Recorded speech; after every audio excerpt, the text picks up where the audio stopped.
Hi, everybody. Okay, we're gonna continue with our next session with technical talk by Kextra. I would like to invite Ms. Catherine, but before that, we would like to show you again the sign-in code. Please, there I will share on. You can see on your screen now. That is the sign-in code that we provided earlier on this morning. So for those who miss out the sign-in code, please take note and key in your Google form. Okay, at later stage, we're going to provide you the sign-up code. Okay. So I'm going to allow for those who need to jot in sometimes to jot down this one.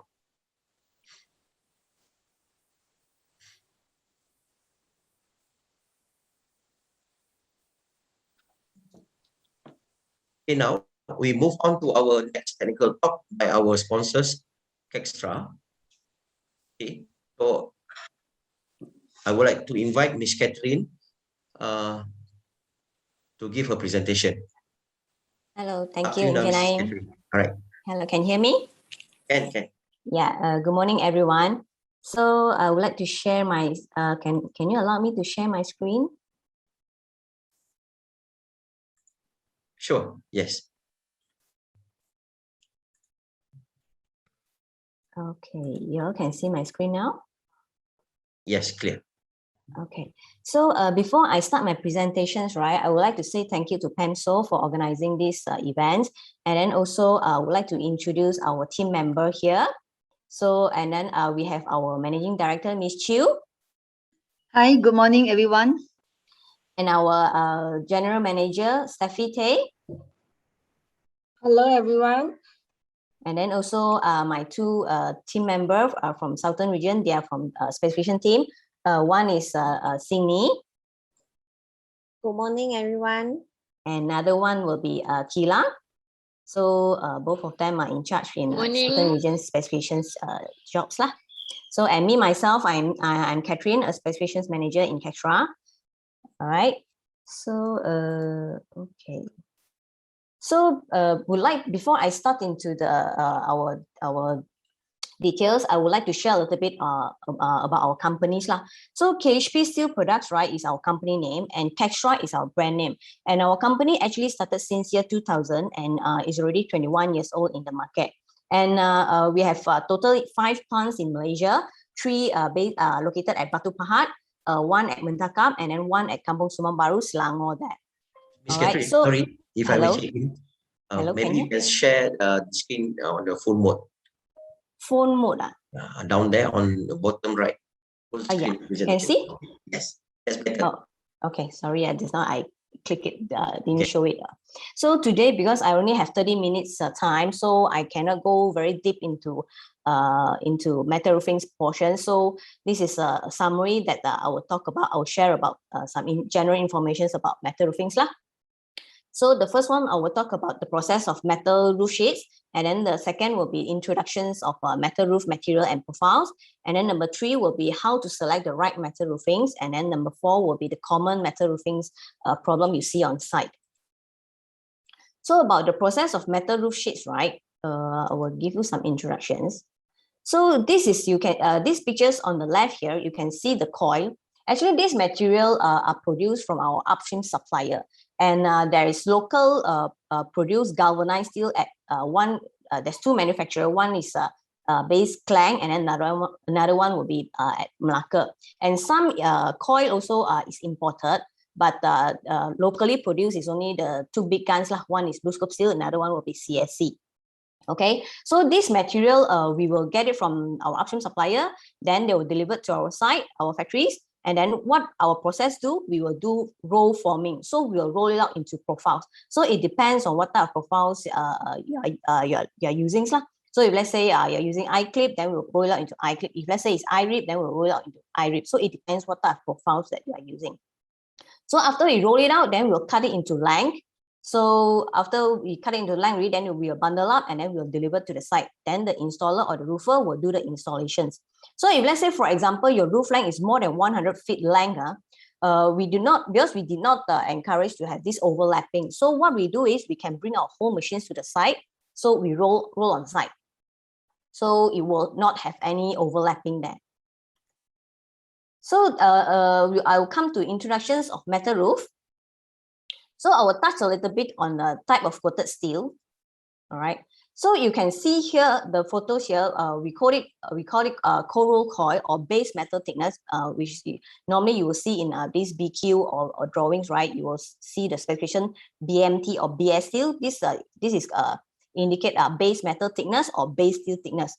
So this is the only material will give you structure strength and those yield strength and all the property strengths is in this material.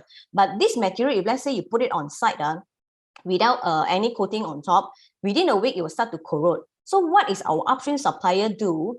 They will do a process which is hot dip galvanizing, which is they will put in all this material, they will dip inside this zinc pot, and then they will coat it out with we call it galvanized coating. So this zinc pot, it depends on what type of material they put it in. So if let's say there's aluminum content, they will have this aluminum content inside. So you will have zinc content, they will have zinc content inside.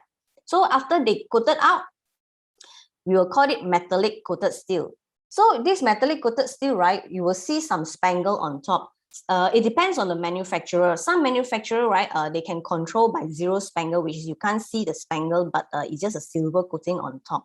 So in the market, which is locally produced, as I mentioned just now, there's two types of coating. One is 100% zinc coated. Another one will be this aluminum zinc coated. So if let's say, for example, you don't want to have any bare finish, this one we call it bare finish, which is no color coated. So if let's say you want to have this color coating, right? So you will go for another process, which is coil painting line. So about coil painting line, there's a few types of paint system as well. So one is polyester paint or super polyester paint. And then another one will be this PVDF paint, which is a more durable paint system. So after they do the coil painting line already, then they will oven bake the process is oven bake paint lah. So after that, they will roll it out, they will bundle up, and then they will roll it out into coil form. Then they will deliver to our site. So if let's say, for example, your roofing, you want gray color, for example. So in the factory, they already pre-painted with this gray color, and then they will bundle up, they will roll it out, and then when they deliver to our site, it's already with the gray colors colored already.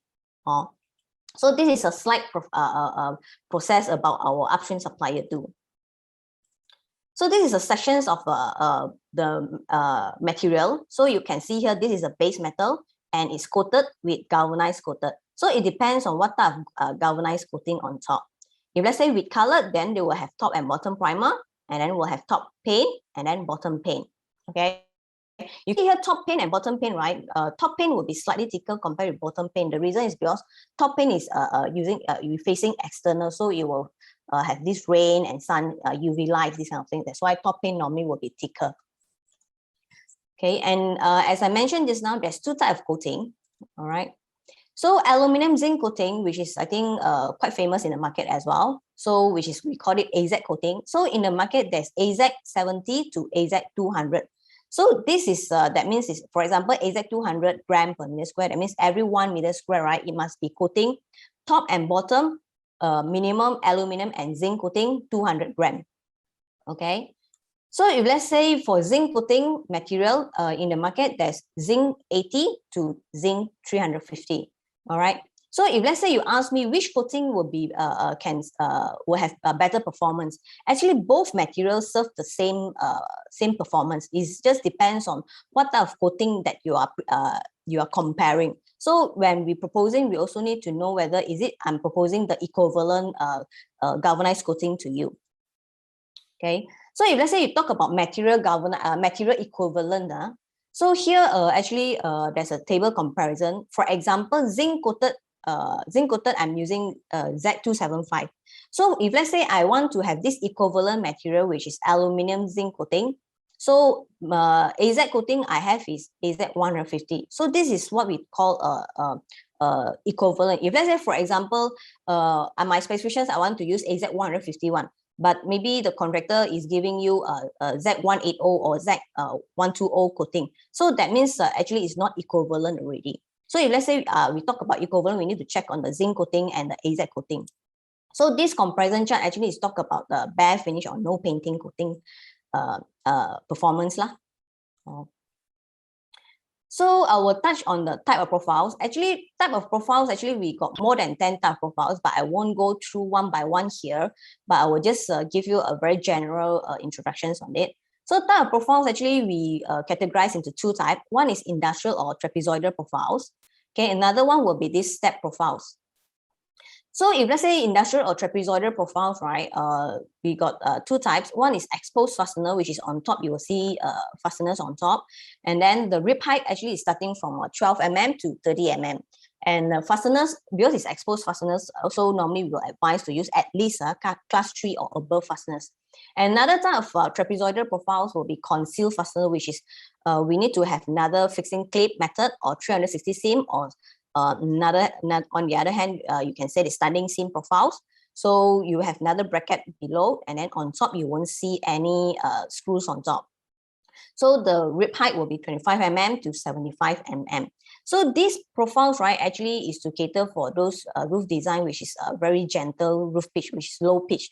Normally it starts from 2 to 3 degree and above, so it depends on what is your roof length, right? So another type of profiles will be these step profiles. So why we call it step profiles is because you can see the photos here. The profiles is like a one step. It looks like a bit like concrete tiles. All right, and these profiles actually is exposed fasteners, and the rib height is 25 mm. And same thing, we advise to use at least class 3 or above fasteners. And if let's say, for example, these profiles, right, you want you have those very high roof pitch design, and you want to show off your roof, but you want, instead of using clay tiles or concrete tiles, because it's very heavy and the durability is not as good as metal roofings, actually this is one of the options as well. All right. Okay, how to choose the right metal roofings? So this one I will go a very general points, which is there are 6 things you need to know when selecting the right metal roofings. One will be the project locations. Number 2 will be your neighborhood. Number 3, type of buildings. And then number 4 will be types and styles of roof design. Number 5 is thermal and sound comfort. And then the 6th one will be the cost. Okay. So the first one will be the project locations. So according to this ISO 9223, right, the project environment, it categorized 5 categories. It starts from C1 to C5, which is C1 will be a very, very low risk of corrosive. And then C5 will be categorized as very, very high corrosive environment. Okay, so it depends on where is your building project located. So another one will be your neighborhood. Okay, you need to see whether your building, what's the, especially industrial areas. So is it your neighbor is is doing very high corrosive productions? Is it they have this chimney to deposit all this industrial fallout? The reason is because of, if let's say they have chimneys, right, and they deposit all this kind of industrial fallout, when the winds blow the deposits onto your roof, so your roof, it might affect on your roof performance. So it will attack on your pane and your galvanized coating. So this one, you also need to take note on that. So number 2 will be your building. Is it near to the airport, or is it high-rise building? This is about this is to talk about your roof visibility. So if let's say your roof is very is visible to everywhere, especially if let's say your building is very low and surrounding you is high rise or those residential projects, so your roof is visible. So if let's say you're using this high gloss material for your roof, right, it will affect, it will cause eye discomfort to the residents surround you. So these kind of buildings, normally we will recommend you to use either low gloss unit of material or rough textured. The reason rough textured can have this won't cause eye discomfort is because of the light.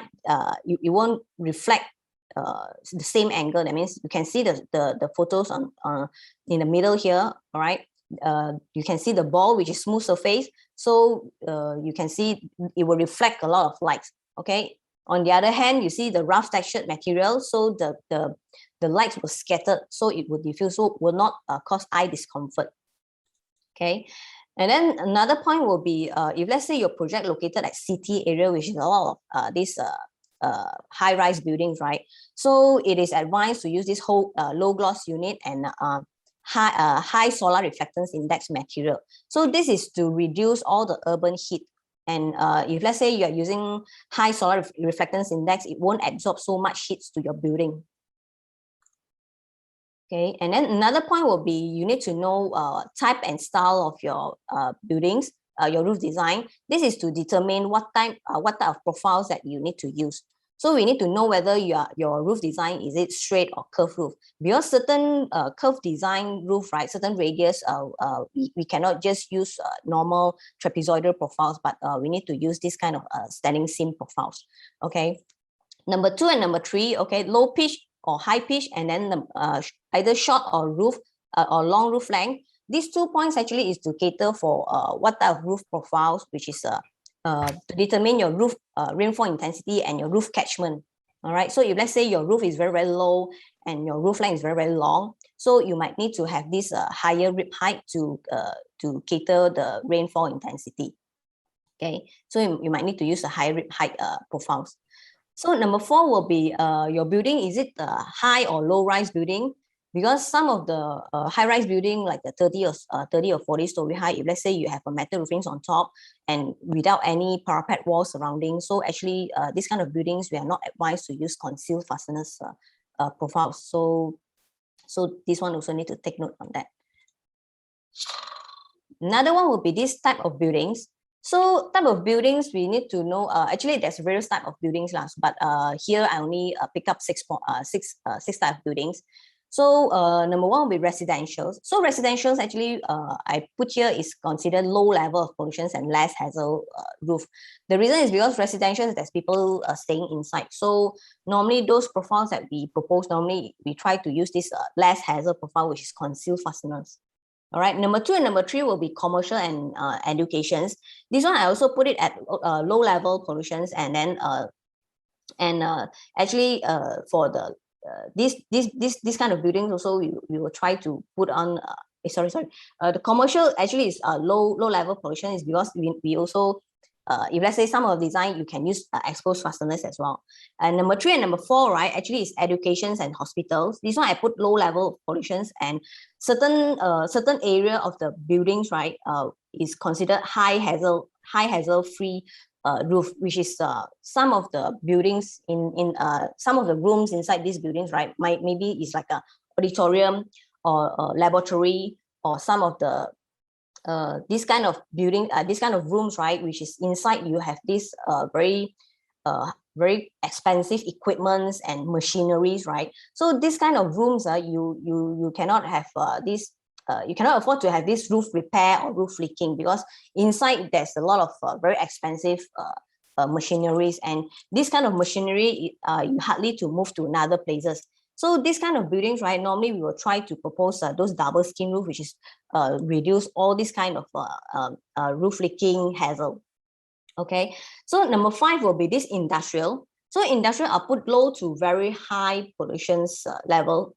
The reason is because of we need to depend on what type of productions you are doing, the buildings doing. So if let's say your productions, you have this very high temperature of furnace, or those process which is will release this very hot steam and gas, right? So these kind of productions, you need to take note on the material selections.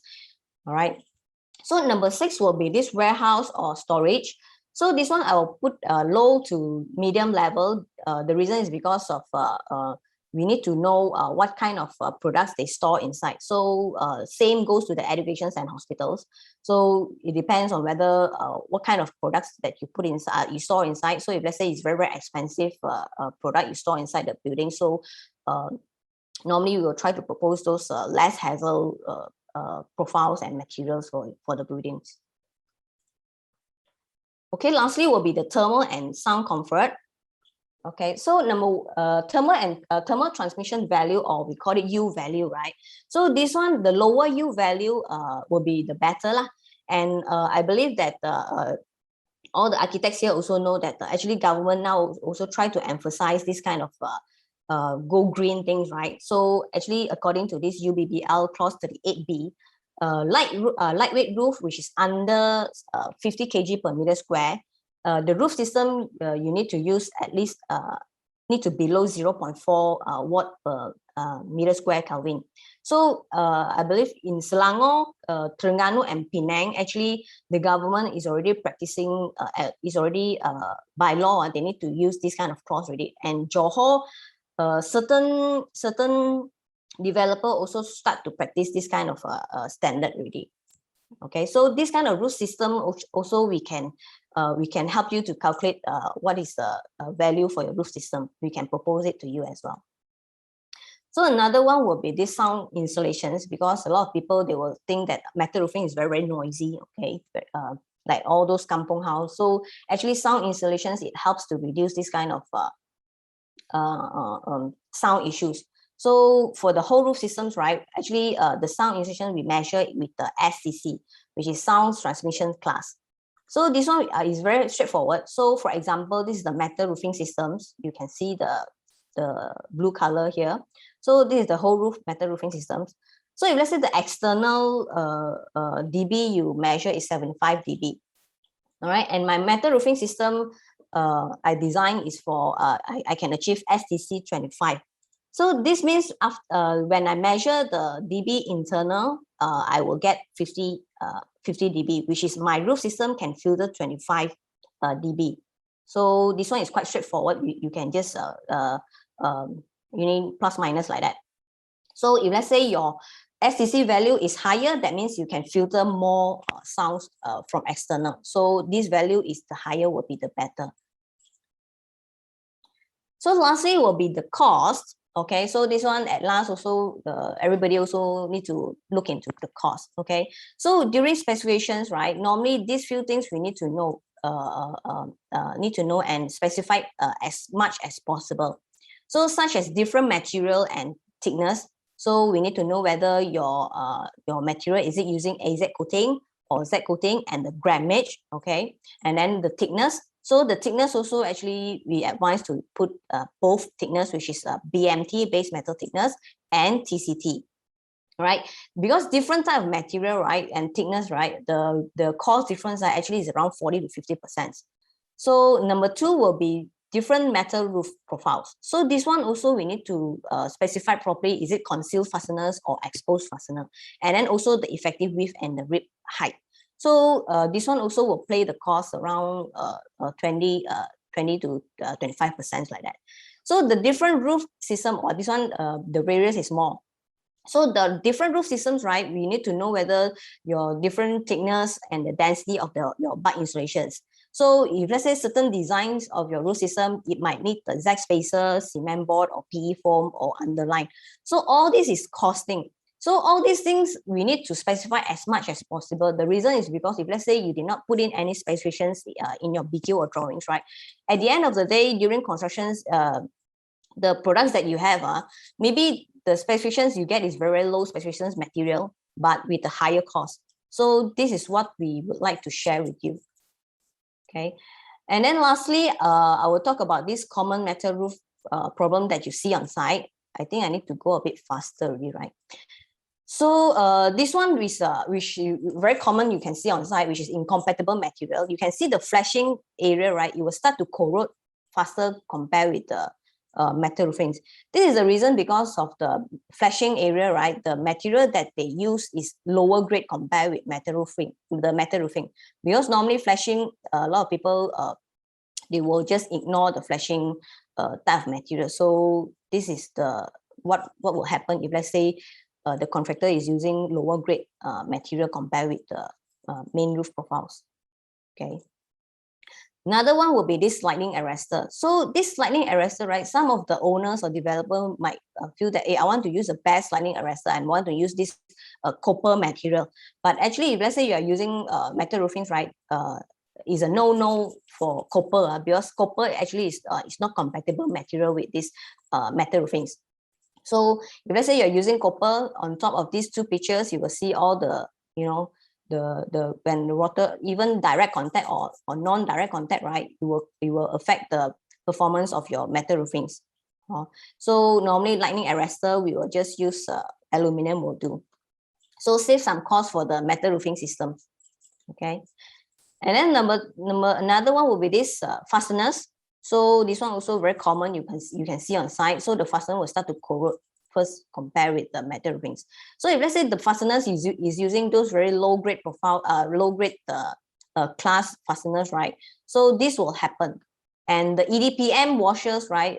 If let's say you're using maybe A2 or A1, or which is no standard at all, so the EDPM washer they use is very, very low grade, and this will cause roof leaking issues. And when the fasteners start to corrode, then it will start to spread around your metal roofings.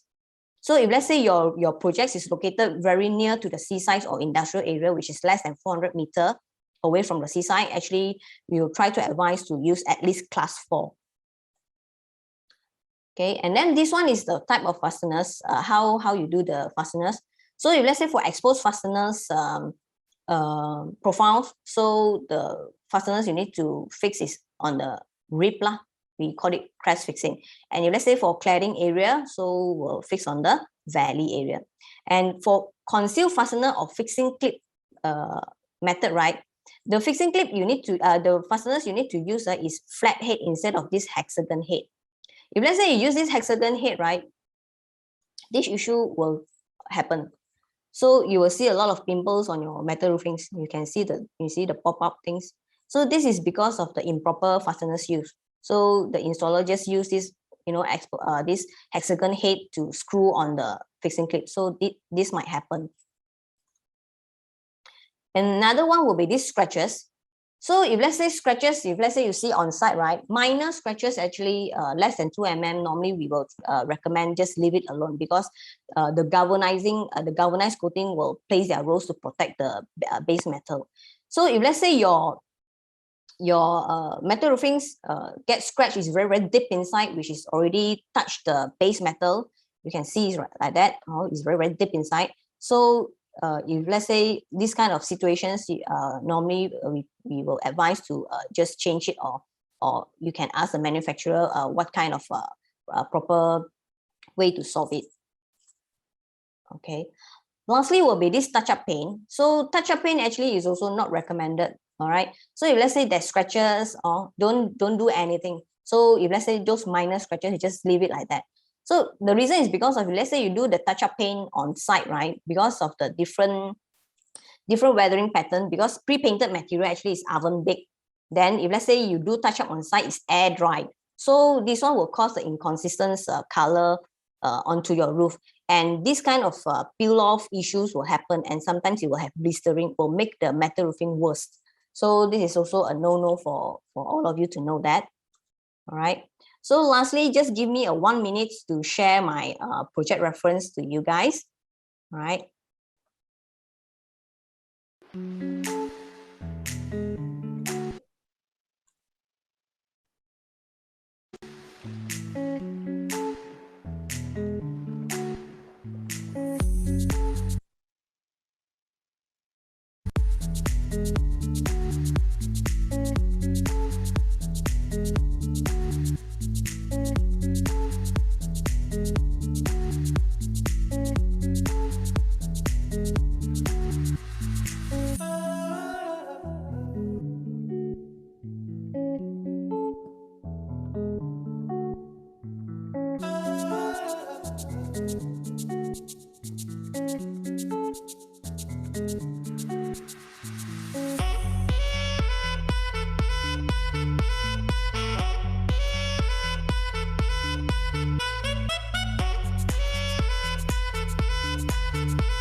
Okay, I think that's all from my side here. So actually, I only have 30 minutes time, so I can't explain or share more from my sides here. But I hope that we have another product talk coming soon. Or else, if let's say you want to contact me or email me any questions, you can just drop me an email or contact. Peter, I think there's questions on the floor, is it? Okay. You can type the Can answer. Can I answer here or how? You can type the answer in the Q&A box. Oh, okay. Okay. Okay. I think that's about it from you, Miss Catherine. Yeah, that's all from my Okay. sides here. Okay. So thank you from Kextra and team. And we were honored to have you for the session. And I think there are now 2 questions. Maybe Kextra can answer directly from the Q&A chat box. Okay. Thank you again. Thank you. So now we move. So I will try to reply. On in the chat box lah. Sure. Yes. Okay. Okay. Thank you again. Thank you. Thank you. All right. Now moving on to our final program of the day, the final webinar from UTM student titling UTM students best designs nourishing future talents. There will be 2 speakers. One is from the degree students, Miss Angie. The other one will be from the master student, Encik Muhammad Arif Afan. And our moderators for this webinar, there are 2 of moderators from the community members itself. I would like to invite Architect Nur Shahida Azali and Ms. Hedi Lau for this webinar. Pass over to you. Assalamualaikum. Mr. Naim, I cannot turn on my video. Sorry, Architect Shida? I cannot turn on my video. You hold on. Okay, there. Okay, all right. All right, okay. Miss Okay, Hedi? Assalamualaikum. Heidi, are you there? All right. Okay. I'm here. Yeah. Okay, good. Yes, Lepas yes, tu we are ya. ready. Yes, we are ready. Go. Okay, thank you. Thank you, Mr. Naim. Assalamualaikum warahmatullahi wabarakatuh. Hello, ni hao, and welcome. First and foremost, I would like to welcome all participants to the 4th webinar of PAMSo's World Architecture Day 2021, which marks the last webinar of this event. This virtual event is presented especially to you by Pertubuhan Architect Malaysia Southern Chapter in collaboration with Pertubuhan Architect Malaysia Central, together with our event partners, Seamaster Paint, Canon, and Kextra. My name is Architect Nur Shahida. Together with me, Ms. Heidi Lau, we are both proud members of PAMSo's. We will co-moderate the last webinar of today's session. The last slot of webinar 4 is about UTM Best Students Design, Nourishing Future Talents. Heidi? Hi, and a very good afternoon to our distinguished panelists, including Yang Berbahagia Architect Zairul Azidin bin Badri, the President of Lembaga Architect Malaysia. Next, we have Yang Berbahagia Datuk Architect Izumi Harzani bin Ismail, the President of Pertubuhan Architect Malaysia, PAM. They are invited and they were with us for our program yesterday.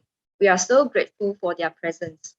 Next, we have Architect Ahmad Tariq Abdul Ghaffar, the Chairman of PAM Southern Chapter, all PAM members and our PAMSo partners and all our participants for joining the last webinar of PAMSo's World Architecture Day 2021. My name is Heidi. I'm the graduate representative for PAMSo. In this session, we are delighted to share the works from our future talents in architecture with us today. We have 2 young talented and young students from University Technology Malaysia, UTM. Let me introduce our first speaker for this session. Our first speaker is the student of Bachelor of Science in Architecture who just graduated with Part 1 recently. So before we proceed any further, we would like to share the synopsis of the project with the title The Storyteller. The Storyteller is a community library located in Kota Tinggi.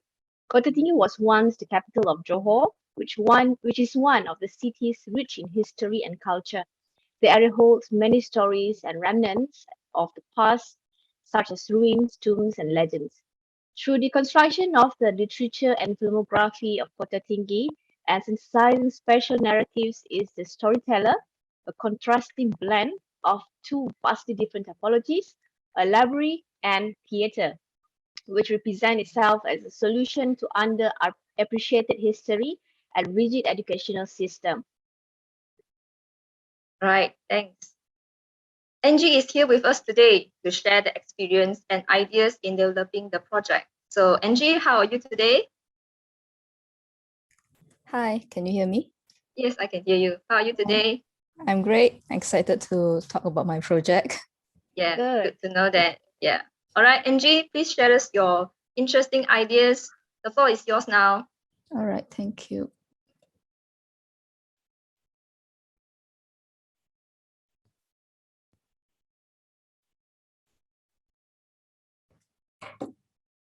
So, can you see my screen? Wait a moment. Yes, Right. I can see your screen. Okay. A very good morning to everyone, honored guests, the fellow panelists, architects, students, friends, my mom and dad. My name is Angie Lee Xiaofeng, and I'm a fresh graduate from UTM-JB. So I was invited as a student speaker representing UTM-JB's undergrad students. And now I'll be talking about my design process for my project, The Storyteller, which also won an honorable mention in Architera X Design of the Year, as well as the best design for my cohort for the semester. My talk will be separated into two sections, a presentation for my design, as well as a behind the scenes and my design philosophy. So firstly, this is the storyteller. So our site is located in Kota Tinggi town. Kota Tinggi is actually a historically rich town where the start of Johor's history actually started. There's plenty of legends, tales, and tombs scattered across the town. Famously, the story of Sultan Mahmud, Mangkat di Julang, Cek Siti Aminah, and many more. However, Kota Tinggi now is a little forgotten as with the rapid development of Johor, the capital shifting away from Kota Tinggi. Its rich culture and history has been somewhat forgotten and has been now somewhat of a pit stop town. And also in the micro context, the site is located in the education district of Kota Tinggi town. And I pinpointed some of the problems with the Malaysian education system, where there's a focus on STEM related subject, while arts being secondary. This has caused an uncreative population. Studies by UNESCO have suggested that Malaysian's education system doesn't value creativity, freedom of expression, or inspire creativity amongst the youth. Hence my proposal, a library and theatre, which it becomes the storyteller, which is a space to learn about the history and culture of Kota Tinggi, as well as a space for the students to read and study, and a theatre, a space for the performative arts, fostering the creativity amongst the youth and people of Kota Tinggi, as well as bringing the stories of Kota Tinggi back to life. So this is the storyteller, an overview of the design.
Sorry, Miss. Is Yeah, there a sound? no, Is there it's just like a short fly through. So how my design came about is that I actually analyzed the literature and filmography inspired by Kota Tinggi. So I studied some of the literature and filmography inspired by Kota Tinggi, such as manuscripts, literature, films, and plays. And what I came out about from reading and watching the films is that the written manuscripts acted as a basis, details, something factual and permanent, inspiring, where the theater is something that's adaptable, flexible, visual, dynamic, expressive, and temporal. After that, I started analyzing the story of Sultan Mahmud Mangkak di Julang. I did a scene-by-scene study of the film produced, as well as compositional studies of different structures of the film, studying how they compose the film, and as well as an abstraction study playing around with the elements of the film. And after that, I also dissected the story of Sultan Mahmud Mangkak di Julang.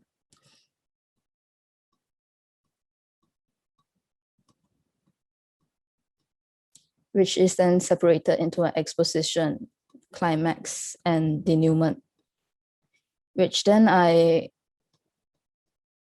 translated as the exposition, an introduction to the characters and settings, which I translated architecturally as a space that introduces the users to the function of the building, a theater and library.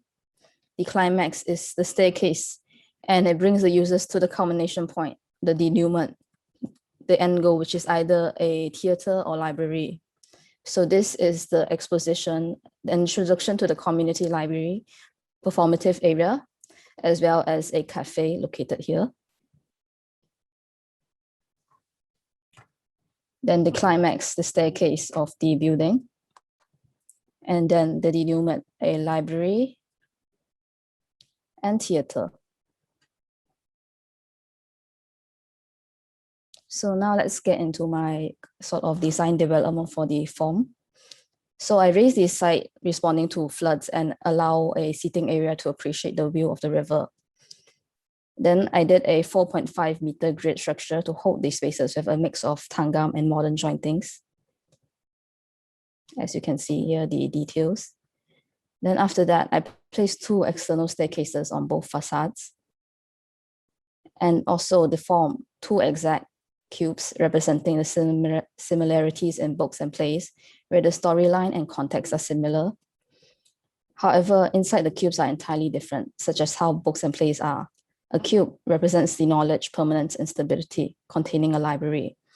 A sphere representing a whole new universe, bringing the users to a whole new experience, containing a theater. While in the center, there's a translucent cube that connects these spaces. I then treated the facade with vertical louvers and RC flat roof, as well recessed spaces, recessed 4.5 meter spaces, providing shade from the sun and rain. On planning wise, I allowed the front facade to be entirely pedestrian friendly with vehicle lanes and access from the back, as well as services here, such as TNB and refuse.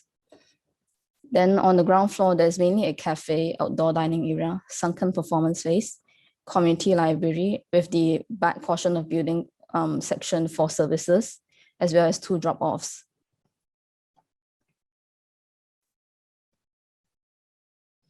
Then for the first level, there's an arena theater and also the main library, as well as outdoor reading areas. And the second level, there's an upper gallery seating area and admin office for the theater, as well as the entry for the visual interpretation center and the library space.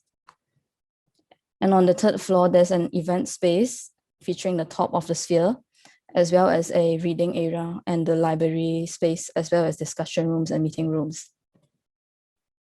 So these are the elevation and sections of the building. And now let me show you some of the interior views of the building. This is the ground floor library, as well as the outdoor dining area. So there's a sphere and the cube hanging above, piquing the interest of the users.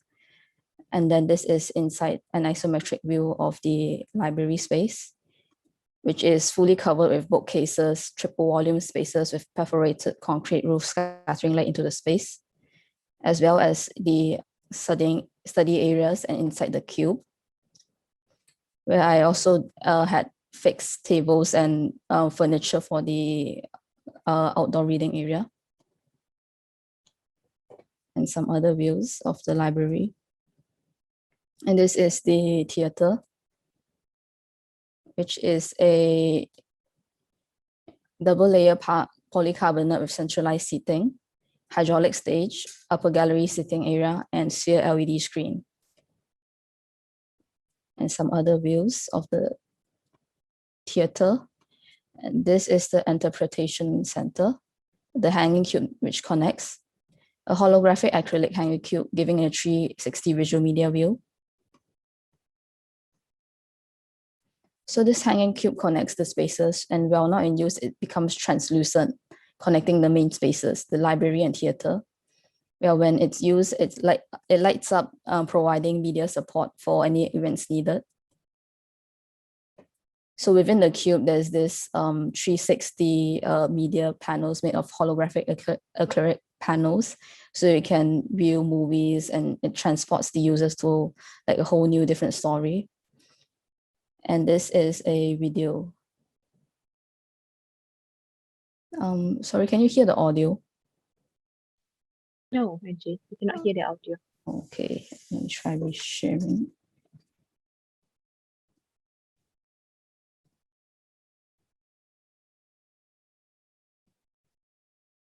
Okay, optimize for video clip. Sorry about that.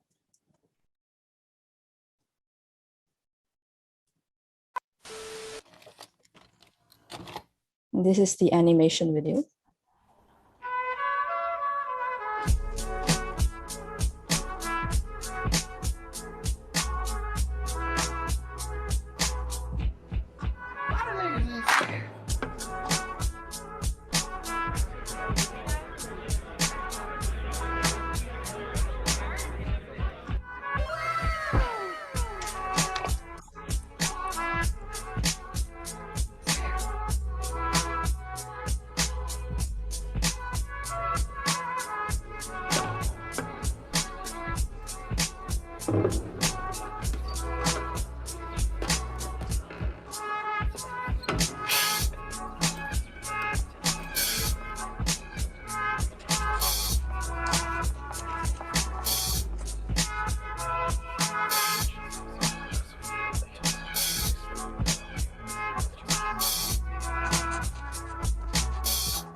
these were the presentation boards that I produced.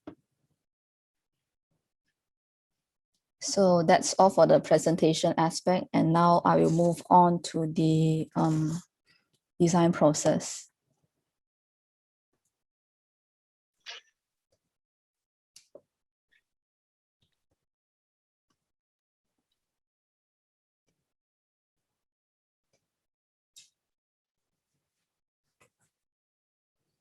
So now after you listened to my presentation, let me explain on where I got my design inspiration from.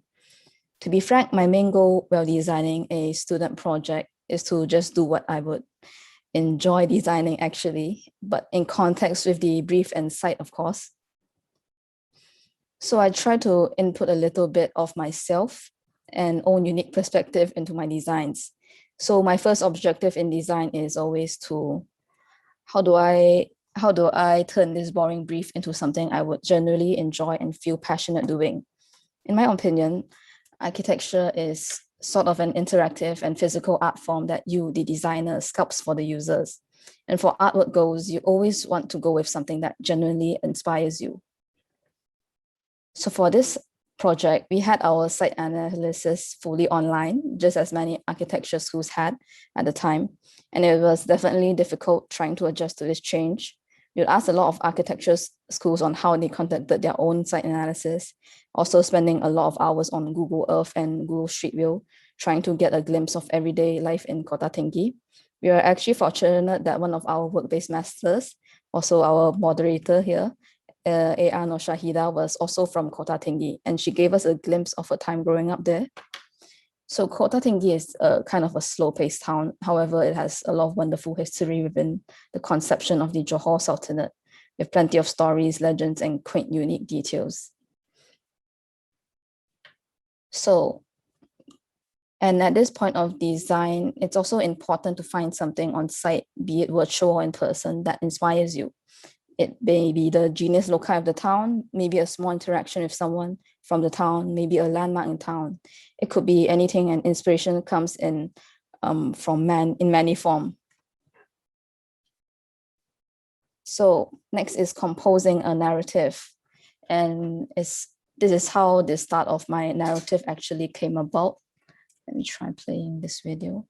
For our site, we had conducted plenty of interviews with people of all ages from Kota Tinggi, and such as the elders, youth, and working adults. And we asked them about their opinions of Kota Tinggi, and hearing them speak highly of their hometown, their hopes, their dreams about this place they grew up in, it kind of really inspired me, especially this aspect of interview we did. Harapannya lebih maju lah, harap lebih maju daripada sekarang.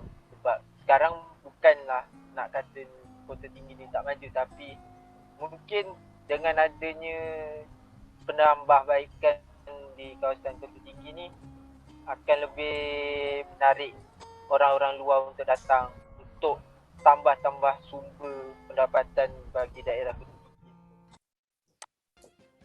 So this actually really inspired me to design something that would materialize their feelings and emotion of the town. And that was my goal, to compose a beautiful narrative for a town that many held dear to their hearts. And well, honestly, you could say that the people inspired me. So from here on up, I knew I wanted to design something to reflect some sort of narrative that represented the voices of Kota Tinggi. And however, my concept at first, it wasn't the storyteller. And I'm kind of a romantic person by heart. And my concept was actually inspired by a love song I really liked, Somewhere Only We Know by Keen. And it's a really sweet love song about two separated lovers, which I felt was suitable as the town had a sort of problem where the youth also kind of move out. However, it's still really loved by the people who live there. So I visualized the song verses as an imaginary dialogue between the town of Kota Tinggi and its citizens.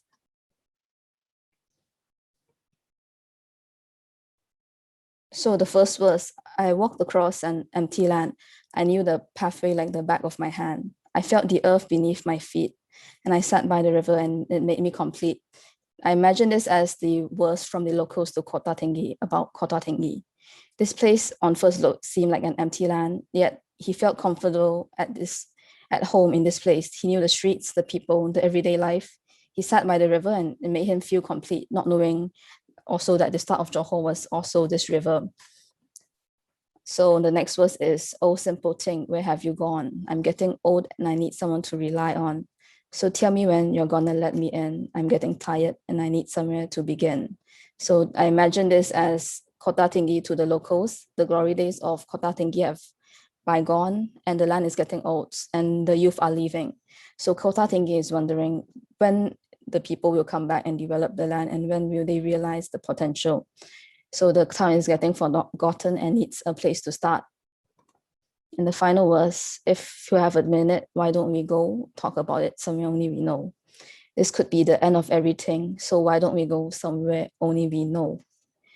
So my idea was, so if you have the time, why don't we go learn about the history and culture and beginnings in somewhere only we know, which is this library.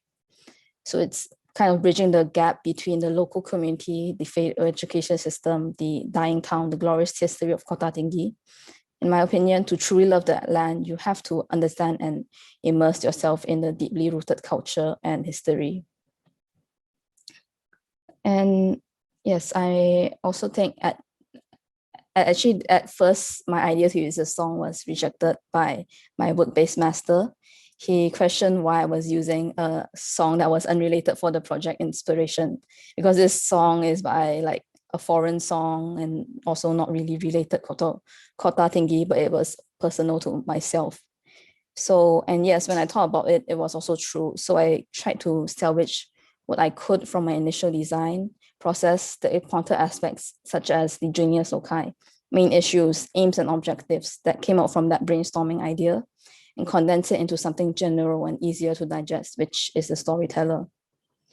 And yes, I think that it's important at this step. You can have a million great ideas, a million ways to go about a project, but these were the things that actually stood out for myself. So I proceeded with it. Other tips that I can give at this stage of design is to get input from as much people as possible. Try bouncing off these ideas from friends, families, lecturers. And during this point of the pandemic, I had started a Discord group for some of the architecture students in my community. And we'll have online crit sessions. Also special thanks to my seniors, David, Ming, Ting Sing, and of course, my work-based master, Dr. Lim, for giving me input during the conception for this design. So in the next phase is a lot of research, and more research. I started to research more on narrative design, trying to see how great architects such as Bernard Schumi, Daniel Lipskin, Peter Samtong, Koolhaas had designed, as well as students from other universities such as the Bartlett, the AA, NUS, and many more.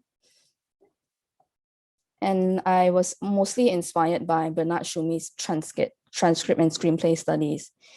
Schumi had this series of studies that derive architecture from cinematography, creating these sort of diagrammatic methods in investigating the elements, space, event, and movement. He looked not just at the space and form, but events, actions, and what happens in these spaces. And honestly, I was really in awe of his approach for design. And that sort of propelled me towards dissecting the films for my design narrative. So Kota Tinggi, a town rich with history, stories, and inspired several movies, theatrical plays, books, manuscripts.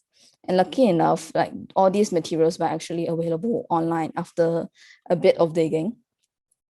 And I breezed through and read the books and organized the story into all these structural compositions, from the expositions to denouement, which I'll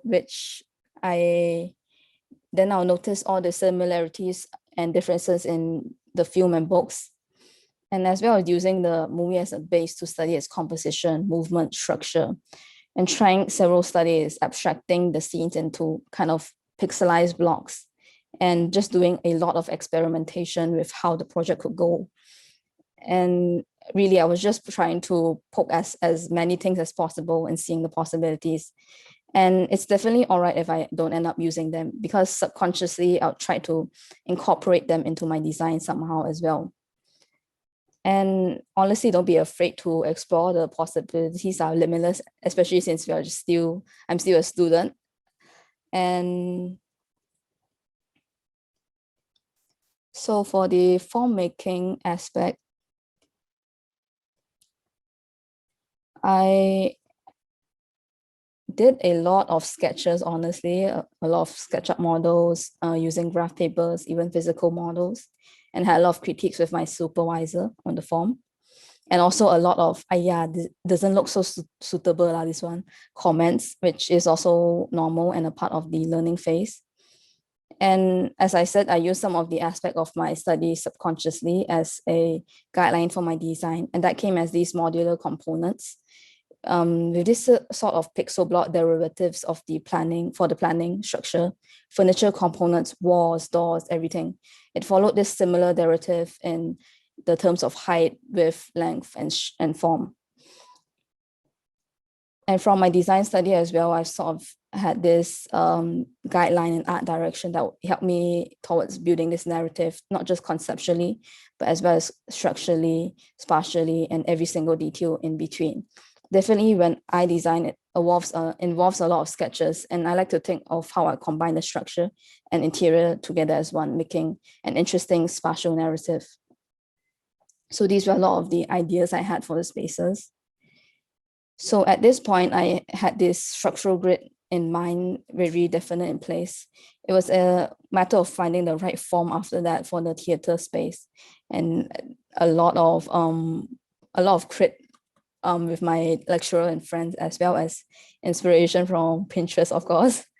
And I think this was the hardest aspect for me, because creating a form that properly describes your design is pretty vital for architects, especially. And honestly, my most important tip is just to keep exploring the potential of what the form can be. And any form is pretty much possible for students. We don't have a budget constraint to think of, so the potential is really limitless. But ultimately, and funnily enough, after all the experimentation I did, I actually went back to the first form that I first sketched when I had the idea for this design, which is this sketch. So I did a sphere form in the end, and this design kind of like described that form. But yeah, design is not a linear process. It twists and turns, and sometimes you end up back at the start. But the process of learning in between is what's important to make a decision, because design is all about making decisions, more so than the final product itself. It's what shapes us as designers. And finally, I had all the necessary design elements for my design, all the ingredients. So it was a matter of preparing the dish now and stringing together the design process as a cohesive and digestible thought that would make sense to anyone. So to sum it all up, develop ideas and a narrative that you yourself are keen on. As Frank Lloyd Wright once said, architecture is the mother of all arts. And as architects and designers, I believe we're supposed to craft and sculpt a unique experience for users of our building. And honestly, that's pretty much my whole creative process. Now, thank you, PAM Southern Chapter, for inviting me as a speaker. And if you want to watch my presentation video again, you can scan the QR code, as well as a link to my portfolio and Instagram. All right, and thank you.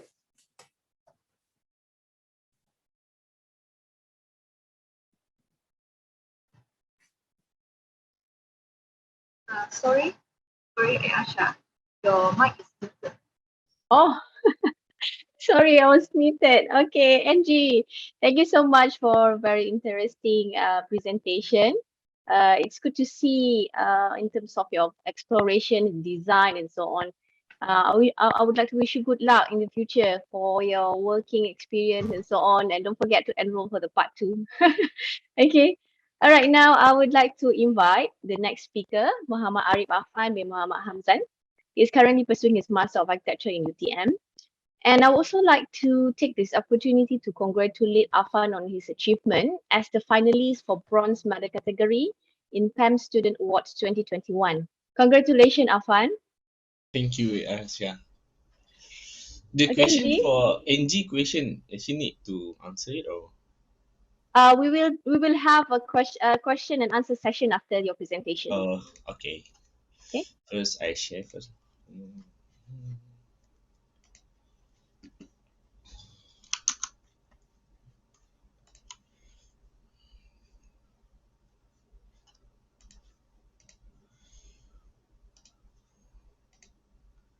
can see my screen. Yes. Yeah. Okay. Assalamualaikum and very good morning to all audience and the panel. So firstly, I want to thank the parents of the sector for big opportunity for me today to share my idea for pre-thesis project for my first semester on master student on part 2 for project development at Kampung Baru, so at Kuala Lumpur. This title called the JT in the city is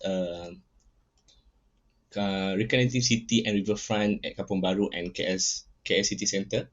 So supervisor from Dr. Sharifah Salwa, bin Syed Mat Yasir, and the three supporting supervisor with me Chan. I wish Chan here. So and Dr. Aiman and Dr. Wan Zak. So in Kampung Baru, in the Kampung Baru have a 7 village actually. So each village have their own culture, value, and building and traditional. The village had a population of 80,000 in 2010. Now we expected increase to 77,000 in 2035. So my location site at the Kampung Hujung Pasir, and the size of the site is 1.57 acre. So Kampung Baru was called the village in the city because it's surrounded by the mega development area with the iconic development KLCC Tower and Kuala Lumpur Tower. So now we have a two iconic building billboard, which means TRX and KL118. So we can see Kuala Lumpur city development overgrow and uncontrolled and suddenly sacrifice the natural heritage in the city.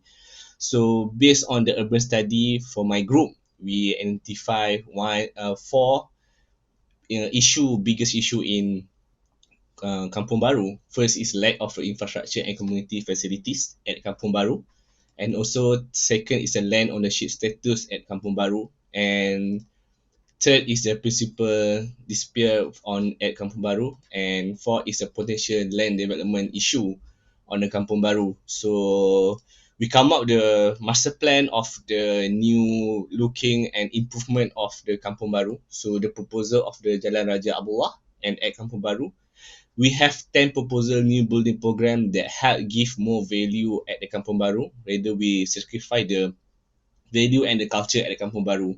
So this 10 is the very unique program, and all have the aim that can be create or for the value of the Kampung Baru. So this is all my group. So we create the idea of the proposal. We create the 5 halaman, which means the zoning of the Kampung Baru. So the first Kampung Baru, the first halaman we call the halaman temu is the main road, which means Jalan Raja Abdullah. So we want to bring the people at the street and make the social and interaction at the street. So the second is the halaman warisan, which means we want to preserve the historical building at Kampung Baru. So the third is the halaman jamu, which know the Kampung Baru is the food heaven and people always go to Kampung Baru to enjoy the food.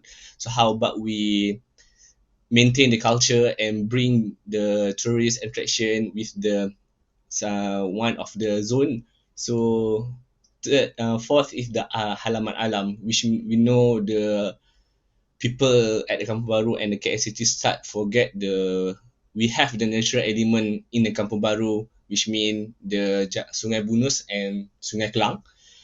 So lastly is the halaman suku. So halaman suku is for the secondary road, which mean the resident area. We know at the resident area, mostly of the owner create the new program, which mean have the store. So which were mostly at this area, actually a very crowded with the car. So how about the kid want to play at the street in front of the house?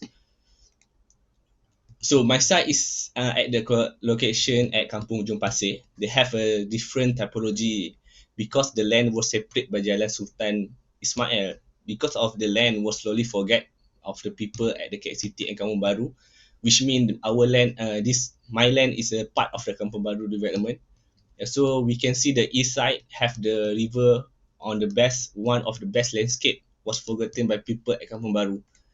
So when we can see the drawing of the we can see the old drawing of the Masjid Jamek with the staircase used. So now the staircase physical we can see, but the access of the staircase now blocked by sewerage and the concrete platform. Now River of Life make it beautify of the Klang River, but the second phase of the Kampung Baru at Klang River at Kampung Baru.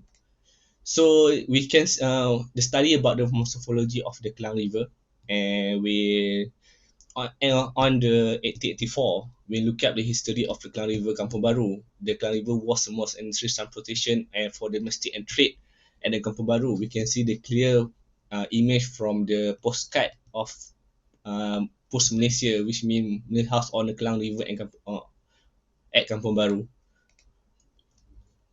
In 1993, Klang River became the primary jurisdiction for the Kuala Lumpur development. Two biggest band was located at South Part and as known as and become the straighten because we want to develop the railway because in 1890 we at Kuala Lumpur was introduced the railway the train transportation mode. So in independent area, the shape of the Klang River continued to change because of the Kuala Lumpur was hit by flood and killed thousands of people at Kampung Baru. And then when 2000 area, Kuala Lumpur city start introduce the highway development, which means the Akle nearby of the Kampung Baru now totally block the physical and visual from the Klang River. So by research and by study, BRAIN was say the public accessibility attraction integration must be criteria of the successful urban riverfront design. And then the Turbridge also state waterfront need the renewal because the oldest element in the city. So third is the Hazina was state that city and river should be fully explored to create an astounding image and contextual foreground of the city. So now the government come out the project which means the River of Life. The project was identified the 10 nodes of the riverbank will be redeveloped and beautified of the Klang River. So my sites on 4 nodes.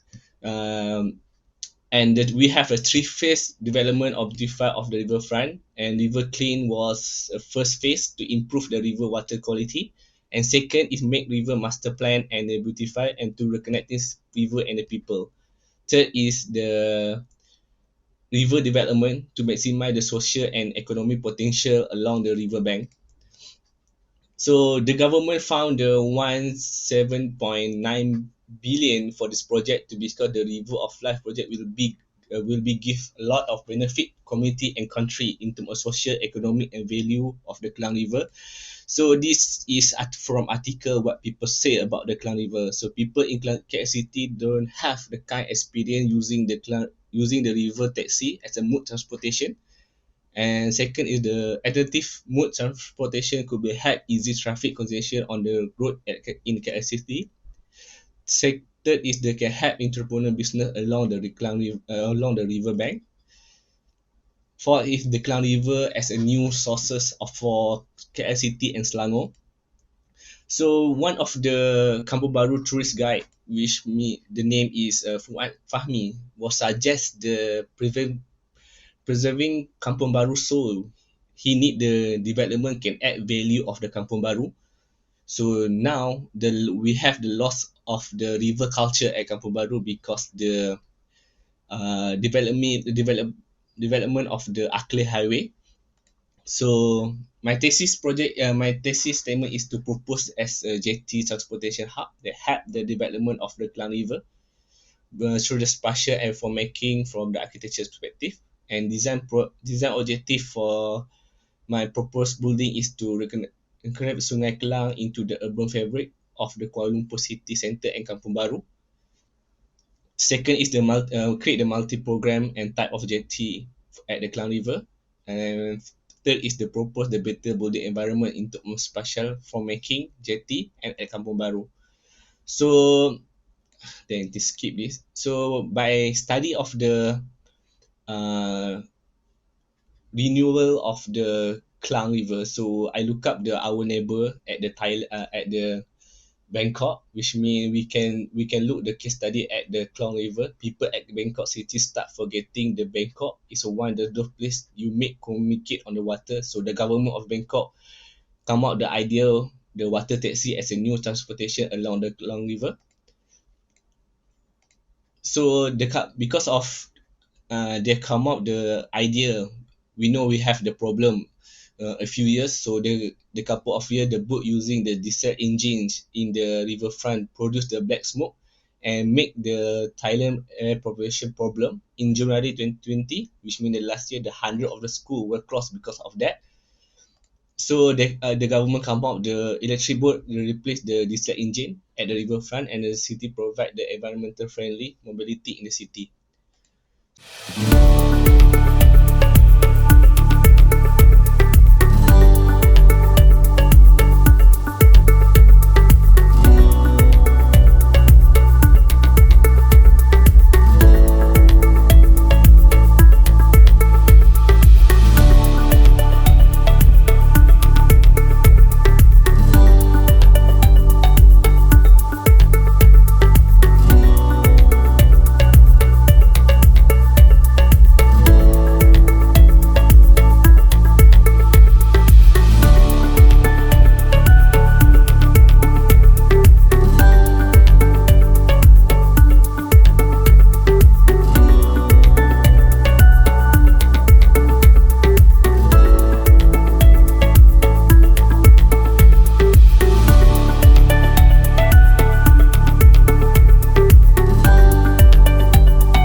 So my Boolean program for the target users separate by three.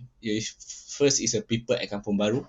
Second is for student, and third is for family individual. So for making idea, we are in the middle of the site.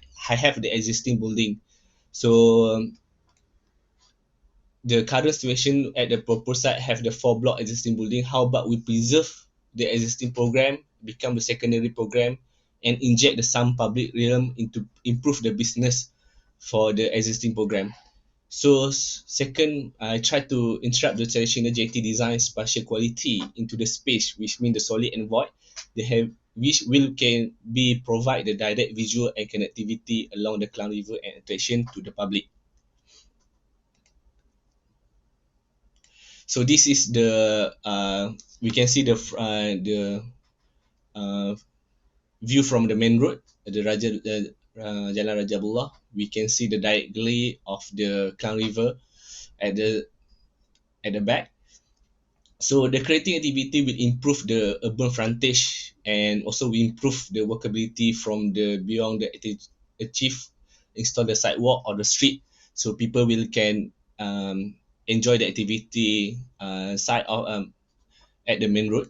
So the JT landscape will be an ancillary education platform for the local school group and observe the understand the ecological cycle of the habit, vegetation and water quality at the Klang River. So I try to create the pedestrian link to at the ground level, which means with a river band to merge together, and the pedestrian will celebrate by the landscape and to give more tropical environment in the city and the Kampung Baru.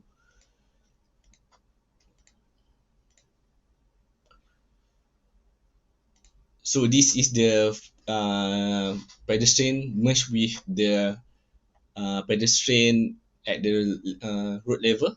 So the floor and connecting to ground and the inside outside of the building are closed. So people will travel around the city can see the floor and even think the of the facade and openness and it's a public nature of the first floor and continue with the ground. So the thirdly is the Cendana Road, which mean actually in the middle of the site we have the Cendana Road. So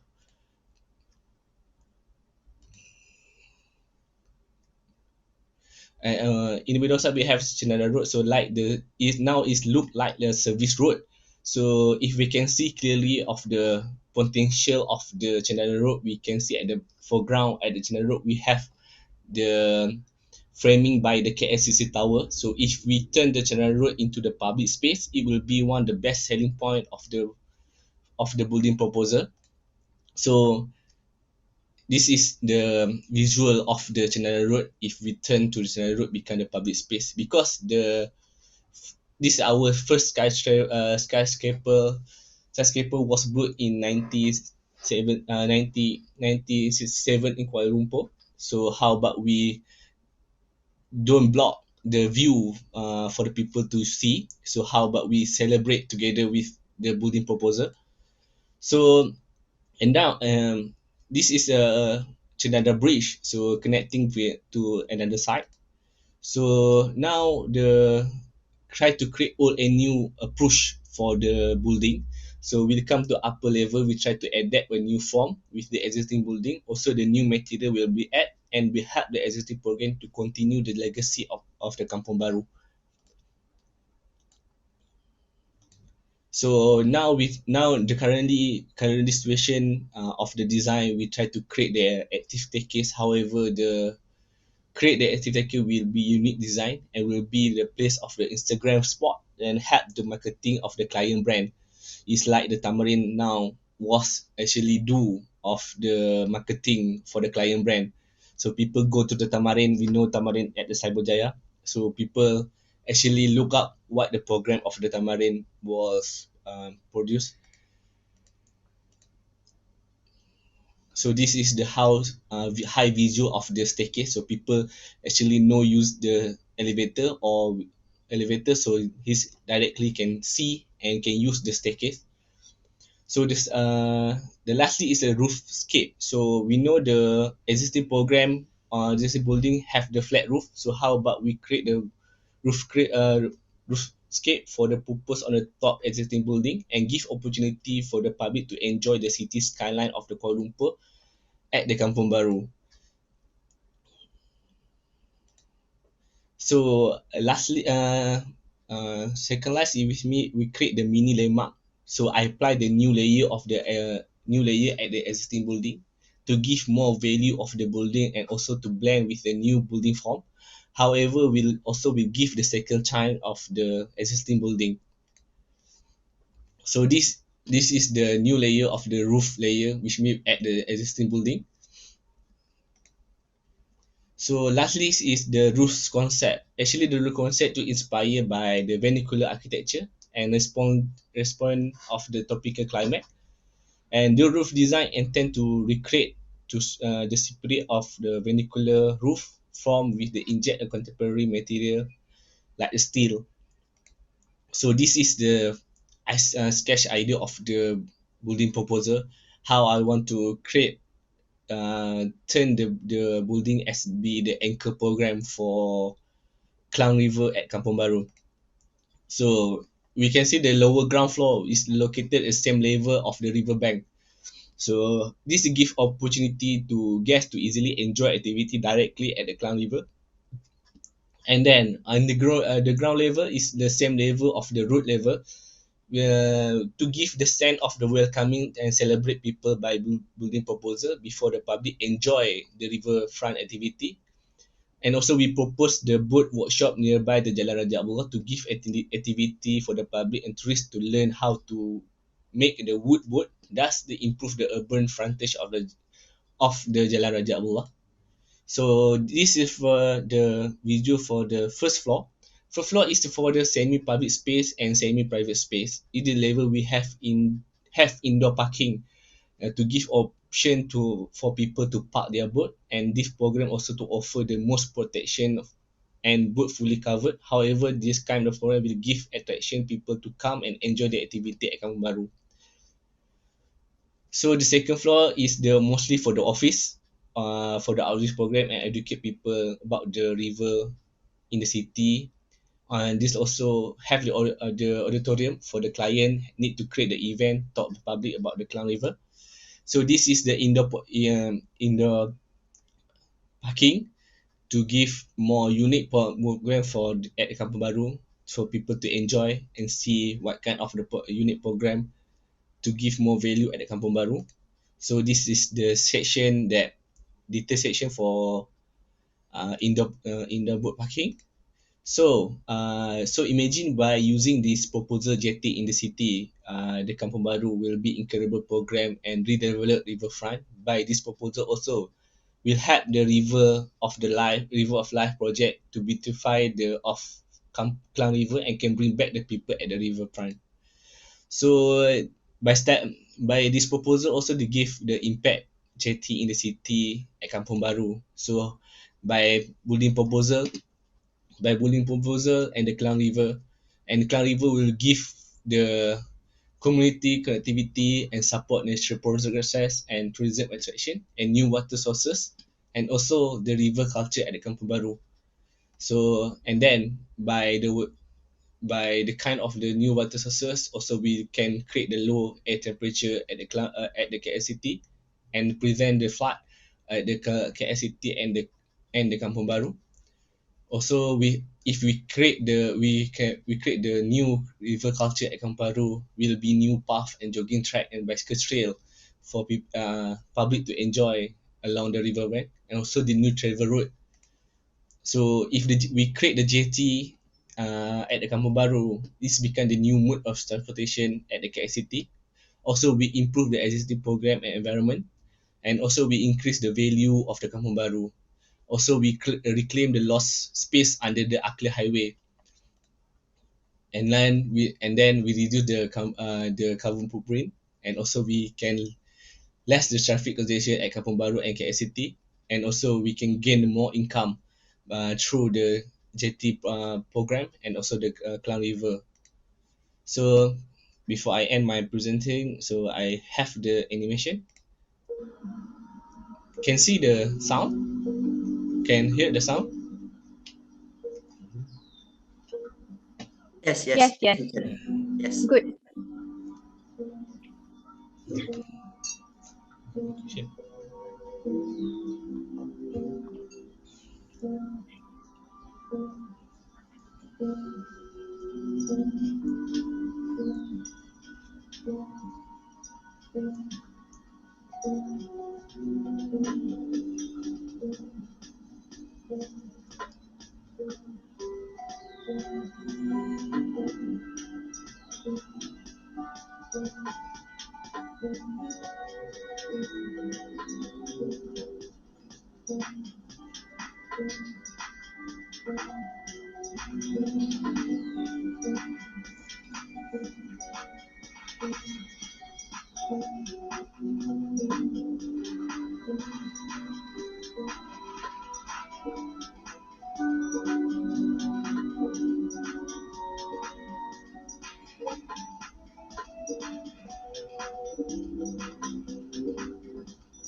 That's all. Thank you.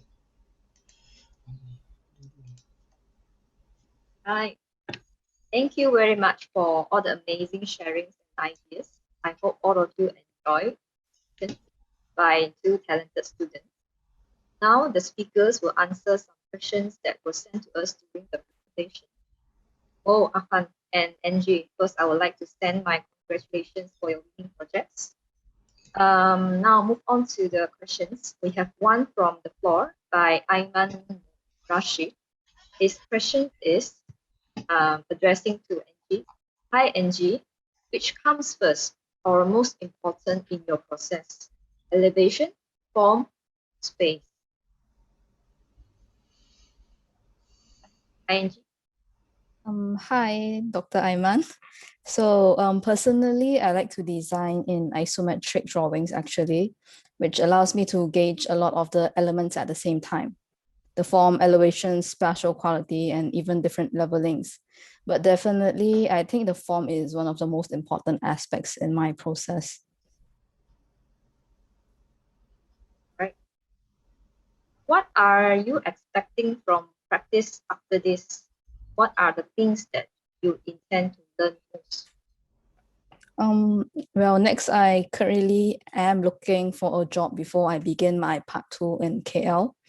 And I definitely would want to know more about the reality and constraints in the industry and actual construction process, as well as I'm trying to learn on my own time parametric and computational design. So Okay, I great. hope that answers your question. Yeah, we have a lot of architects today and all the access to them. Showed us a really good project. So congratulations. Another question from me. So I really like the idea of the juxtaposition of placing the sphere as the theater in the almost cubism and rigid language. Can you share with us the further on this bold intention? Sorry, you're a bit lagging. I can't really hear the question properly. Okay, can you hear me now? Yeah. I like the juxtaposition of placing the sphere as the theater in the almost cubism and rigid building language. Can you share with us further on this bold intention? So my idea for that sphere was honestly, after experimenting with a lot of the forms, I did a slanted form, triangular form, and a lot of different forms actually. And actually one day before my submission for the initial design proposal, I came up with a sphere form, and then I realized that that form actually was the perfect answer to that the square shape, square form, since it's so contrasting a square, rigid square versus a sphere, with the sphere being so dynamic, and it represented my concept really well. So yeah, it was a lot of experimentation that I actually went towards that final form. And yeah, I agree that it juxtaposed each other very nicely. I agree. All right, I have another question for you. So while looking at your scheme, the grid-like facade ideas, which is very eye-catching at first glance, that caught my attention. So may I know the inspiration behind this intention? Does it link closely to your filmography study of motions and scenes and the pixelated image study? Thanks. So for the grid structure, I was inspired by that pixelation study I did at first, because I was trying to implement some of the design studies I did in my final design, as well as trying to bring back that tangam structure into my design, and it mixed with the sort of modern jointing. So it also at itself is a kind of a conversation and dialogue between the old and new, like this steel jointing versus the tangam jointing. So that I thought that was a very nice like small detail that I had, but I never really like talked about it also. And for the pixelization study, I after looking at Bernard Schuby's screenplay design process and just studies, I tried to like put my own spin on how to interpret old films. And I think somehow pixels was like one of the ideas that came out. So that was one of the driving force for my design. Yeah, and I guess I hope that answers your question. Yes. Okay. Move on to Asha. Okay, all right. Thank you, Angie. I do agree. Sometimes the best idea comes at the very last minute, and you need to do some changes in order to kill that things. Good job. And I wish you all the best in the future, Angie. I know you are a very good student, hardworking. Good luck. So now I have a question for Afan. It's a question by architect Mustafa Hussein. Is there any attempt to address the unpermeability of the wall below Akle, where the boats are supposed to sail by Kampung Baru without failing to address flooding issue? Yeah, because the the river of life now come up now the second stage. For the first stage, if the to clean the river. So the idea of to create the concrete block under the Akle is to prevent the flood of the Kampung Baru. So if now by research of the river, by river Klang, the Klang River, so when we clean all the Klang River, so that may be address the flood issue at the Kampung Baru. So we can take out the concrete block at the Akle Highway.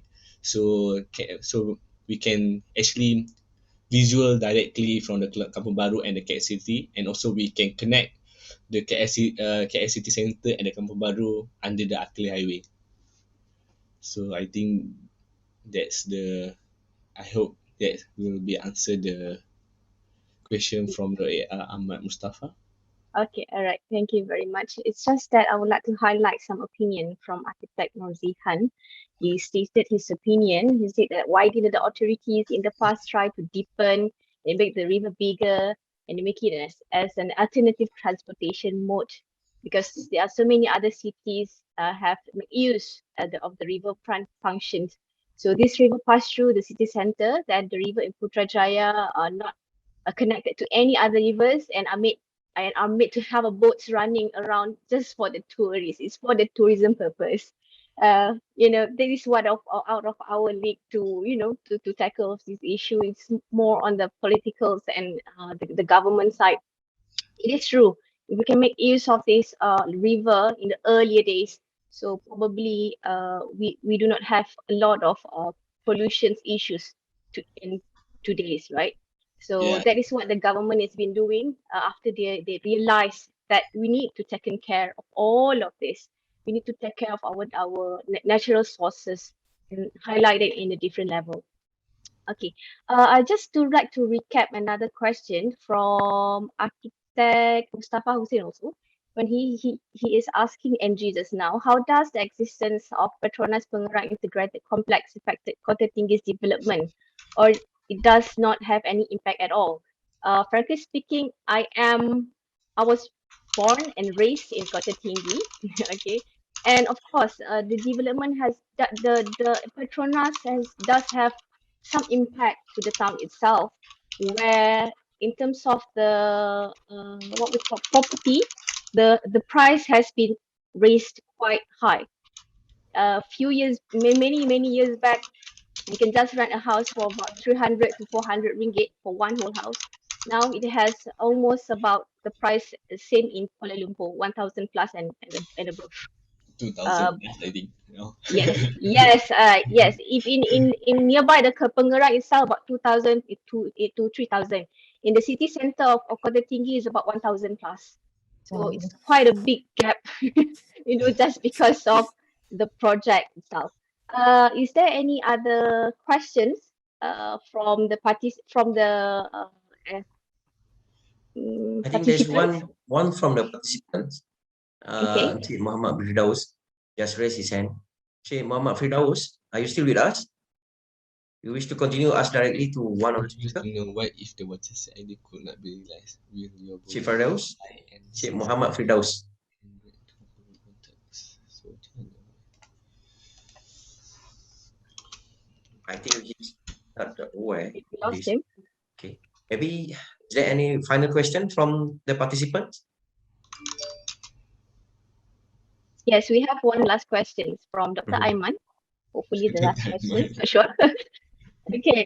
He's curious to know what if the water taxi idea could not be realized while your bidding and site still relevant in regard to the Kampung Baru context. So that's why we come up the proposal with the multi-program for the at the Kampung Baru. So if people, because I have the Q&A question with the people stay at the Kampung Baru and the KLCT. Actually, the people at KLCT and the Kampung Baru love to fishing at the Klang park. So how about they park at the my proposed building and then just rent the boat and directly, and also the directly experience through riverfront to direct to the um apa direct to the Klang with the boat rather they use the car. Okay. Thank you, Afan. Thank Yeah. you for the answer. Okay, Dr. Aiman also live in Kota Tinggi. I also quite happy looking at Angie's proposal. If that is a reality, then I would bring my kids over there. Yeah, thank you. Definitely a must visit building. Okay, Okay. Ashida, maybe we can take one final question from Architect Ahmad Mustafa, who stayed in the Q&A box. Okay, Maybe, any of those two projects address sustainability agenda? This is an open question for both speakers, NG and Afan. Sustainable agenda, which mean our project target for the sustainable building. I think because we have in our tropical climate, I think the all building proposal or the all design need be sustainable. So we can balance between the technology and the nature. So we don't want to kill our identity as the building. Okay. Angie, anything last sentence perhaps if you want to answer that question?